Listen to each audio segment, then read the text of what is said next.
Hey, Don here. So the lick you just heard is a tapping lick using the E natural minor scale and also the E minor pentatonic. If you want the tabs for this one and 200 plus more lessons for free, you can sign up using this QR code, and you also have the link down in the description. So with that said, I'm just gonna play it once slowly and then break it down. So we start here on the 15th fret of the high E string.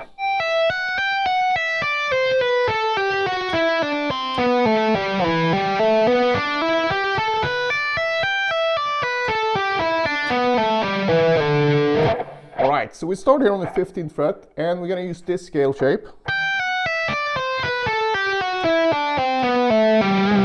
So basically just E natural minor 3-note per string scale shape, and we go all the way down to the G here on the A string.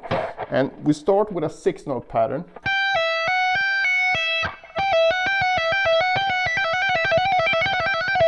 That Yngwie type pattern.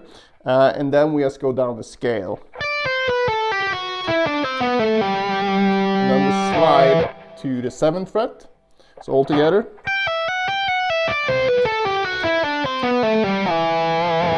And from here we're gonna do quite a stretchy left-hand pattern. We're gonna play 3 notes per string with some string skipping, and then we're gonna add a 4th note with our tapping finger. I'm just gonna show the left hand first. So we have 7, 10, 12. And then we have 7, 9, 12 on the G string. So not the A string, oh sorry, not the D string, but the G string. And then we have the same frets on the high E string. So again, we skip a string here. So we have 7, 10, 12. And then we're gonna add the tapping notes here. So we're gonna have tap on the 14th fret on the A string, 14 on the G string, and 15 on the E string. So we put them together.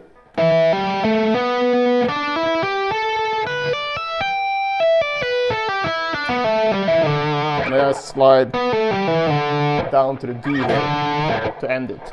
So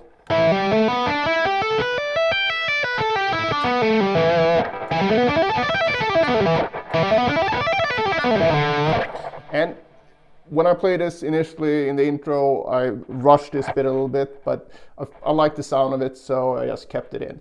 But when you practice this, try to keep it in time as much as possible, and also do it slower than you think that you might need to, because that will build the correct muscle memory here.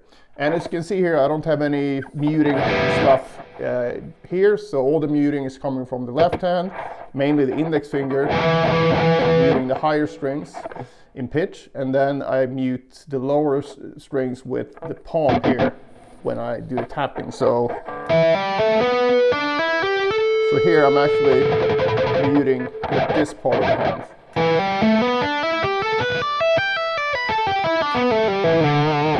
It's quite tricky initially, but as you do it, you get more and more used to it, as with anything else. And I prefer that instead of having some sort of dampener here, because I want to be able to play an open string whenever I like without having to, shuffle things around. But that's up to you. It's definitely easier to do it without it, and do whatever suits your style best. So again, put everything together again. Another note here is that I like to tap with the index finger, or I can also do it with this finger. Well, I thought I could.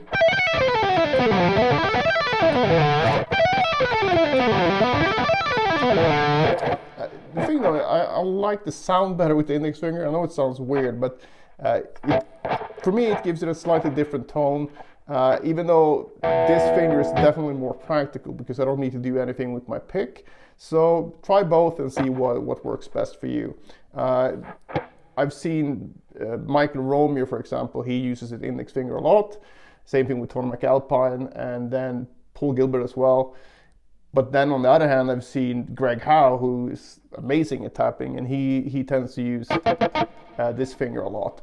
So whatever works for you, do that. But give them both a try and see, what feels the best for you and what seems to come the most natural. And then you can make a decision like, okay, Do I want to spend the extra time if this finger doesn't work really well? Do I want to spend the extra time just so I can, have a little bit of a smoother path from normal playing into tapping?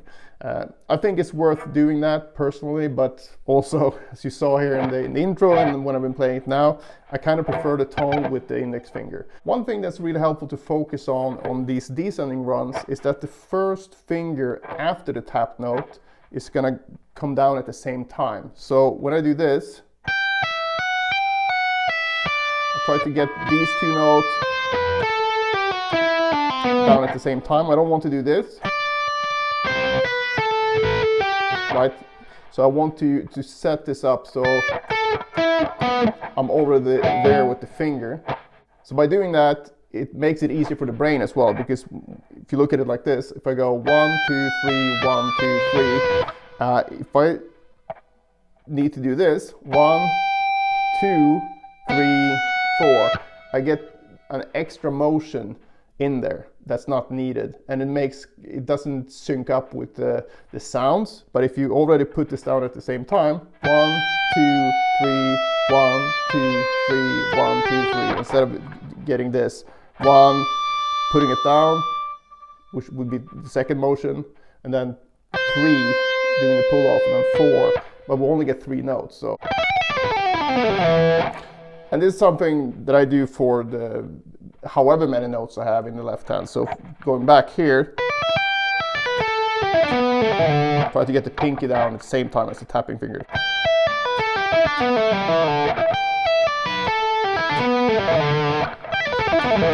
So if you find that you have trouble with this, try this out and see if this might solve the problem. Other than that, it's just a matter of getting used to these motions and the shapes. And you do that best, in my opinion, by practicing something over and over again slowly. And also breaking things down in smaller pieces. So if you find that this is pretty tricky for you, just start small. You can take this first thing here.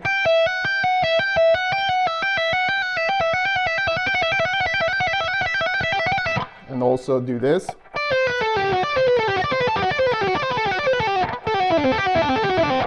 Break it down like that, and then when you come to this part, just go.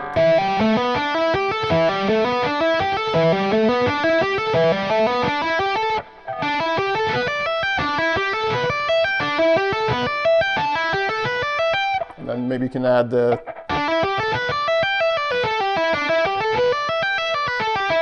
That can also work as its own thing.